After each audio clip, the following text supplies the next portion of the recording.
రేవంత్ రెడ్డి పాలన విషయంలో అద్మానంగా ఆగమైపోయిండు, అద్మానం ఆగిపోయిండు. రేవంత్ రెడ్డి గారి పాలన అద్మానంగా ఉన్నదనడానికి ఇదే నిదర్శనం.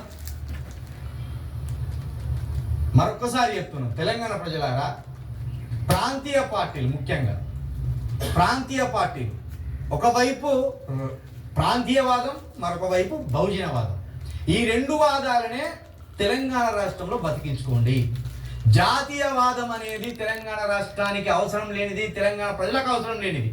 జాతీయవాదం ముసుగులో ఒకడు మతవాదాన్ని విస్తరిస్తూ ప్రజలను ఆగం చేయాలని వస్తున్నాడు, ఇంకొకడు విభజించు పాలించు అనే సిద్ధాంతంతో కాంగ్రెస్ వాడు ఇక్కడి సంపాదన అంతా దోసుకపోయి ఢిల్లీలో పోసుకుంటున్నాడు. కాబట్టి ప్రాంతీయవాదం, బహుజనవాదం, అది కూడా ప్రాంతీయ బహుజనవాదం అయి ఉండాలి, జాతీయ బహుజనవాదం కాదు, ప్రాంతీయ బహుజనవాదం అయి ఉండాలి. ప్రాంతంలో ఒక ప్రాంతీయ నాయకుడు, ప్రాంతంలో ఒక బహుజన నాయకుడు, ఈ పార్టీలను తెలంగాణలో మనము అభివృద్ధి చేసుకోవాల్సిన అవసరం ఉన్నదని మరొకసారి తెలంగాణ ప్రజలందరికీ తెలియజేస్తూ, ఇక మరొకసారి మన ఛానల్కి కొంత మీరు అండగా